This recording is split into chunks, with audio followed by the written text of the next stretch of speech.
Hai semuanya, apa kabar? Sehat sukses bahagia selalu ya. Jangan lupa subscribe, like, bagikan channel ini dan berikan komentar-komentar Anda agar kami semakin bersemangat lagi dalam memberikan Anda konten-konten terbaik setiap harinya. Bagi Anda yang selama ini telah mendukung kami ucapkan terima kasih dan kami doakan Anda selalu diberikan kesehatan, rezeki dan kebahagiaan yang melimpah. Mari kita mulai sebuah insight mengenai sebuah emiten yang melantai di pasar modal Indonesia dengan kode saham Wika atau Wijaya Karya Persero Tbk. Sebelumnya jangan lupa aktifkan dulu lonceng notifikasi Anda agar Anda selalu mendapatkan update terbaru dari kami carakaya.id.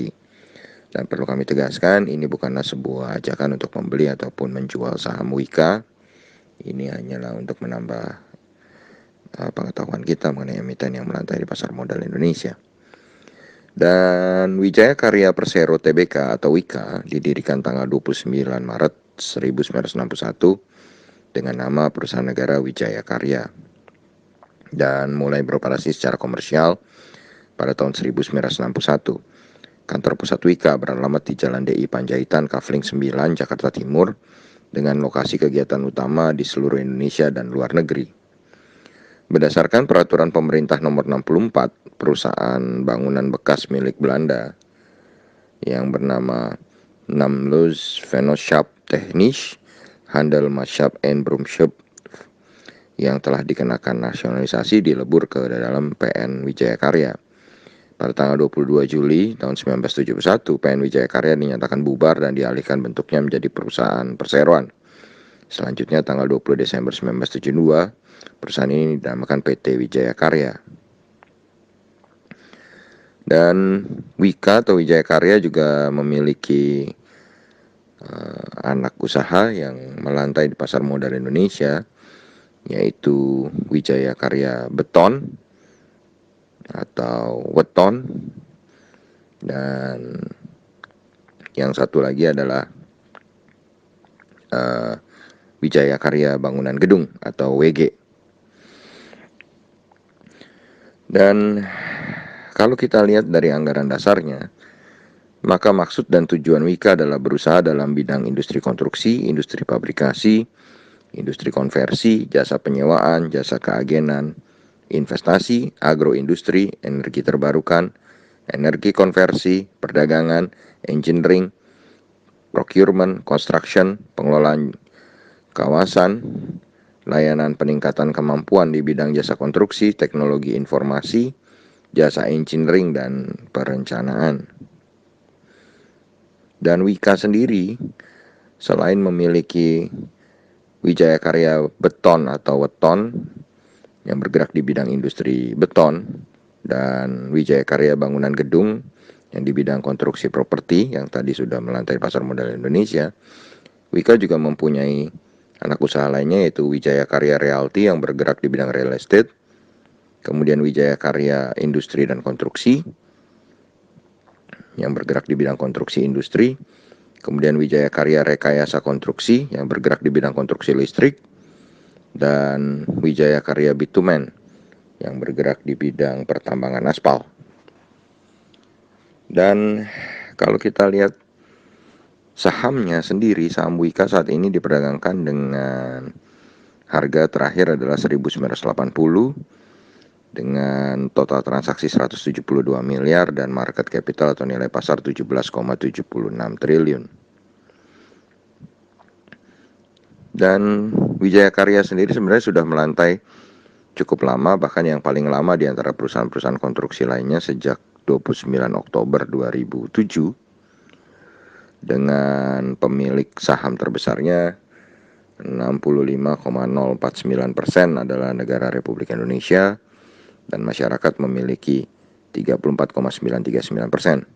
Komisaris utama dari Wijaya Karya adalah Bapak Jarod Widyoko, sedangkan direktur utamanya adalah Agung Budi Waskito. Dan kalau kita lihat performa perusahaannya sendiri, Wika berbeda dengan Waskita yang sejak tahun 2018 ke 2019 dan 2020 menurun. Wika sebenarnya tahun 2019 Bahkan dari tahun 2017 performanya naik ke 2018, naik lagi ke 2019. Cuma di 2020 ini menurun drastis, terutama di kuartal ketiga yang berada di zona merah. Tapi kalau kita lihat menurunnya Wika, masih tetap EPS-nya berada di dalam zona hitam atau masih berada di dalam zona positif. Sales dari Wika sendiri adalah 10,38 triliun rupiah, asetnya 61,43 triliun rupiah, liability-nya adalah 45,26 triliun rupiah, dan equity-nya adalah 13,52 triliun, dengan net profit-nya adalah 50,19 miliar rupiah. Book value per share dari Wika adalah 1.508. Ini menghasilkan valuasi PBV 1,31 kali, masih cukup kecil, masih cukup bagus. Sedangkan price earning ratio-nya adalah 265,39 kali. Memang besar sekali, tapi tidak negatif seperti Waskita. Net profit margin dari Wika adalah 0,48%, return on equity dari Wika adalah 0,49%, dan return on asetnya adalah 0,11%. Sedangkan rasio utangnya adalah 334,67%, debt equity ratio-nya. Memang sangat besar masih ya, di atas 100%, tapi kalau kita bandingkan dengan Waskita, hutang daripada Wika ini hanya separuh dari Waskita. Kemudian Wika juga rutin membagikan dividen setiap tahunnya mulai dari tahun 2015 sampai sekarang, tidak pernah absen, sama dengan Waskita. Dan kalau kita lihat rentang harga Wika secara bulanan, Wika bergerak dari 1.505 sampai 2.200 sebagai harga tertingginya.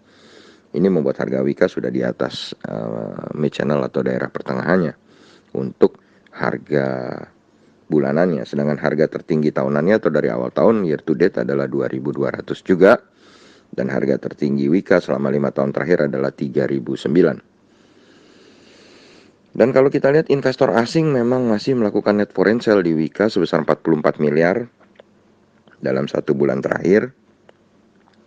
Dan dari awal tahun investor asing sudah keluar atau net foreign sale sebesar 514,68 miliar di saham Wika ini. Lalu melihat keadaan ini, kami kembalikan kepada Anda, apakah Anda akan memasukkan Wika ke dalam watchlist Anda, mengingat Wika adalah sebuah perusahaan konstruksi yang secara valuasi masih murah, rutin membagikan dividen, dan sebenarnya baru tahun ini menurun pendapatannya karena COVID-19. Karena dari 2017, 18, 19 sebenarnya grafiknya cukup bagus, pertumbuhan EPS-nya. Kami serahkan kepada Anda yang menilai. Semoga bermanfaat, tetap sehat, tetap semangat, maju terus dalam mencapai profit maksimal di pasar modal Indonesia, dan jangan lupa untuk selalu berusaha berbahagia. Nantikan terus berbagai insight dan informasi menarik lainnya dari carakaya.id. Sampai jumpa.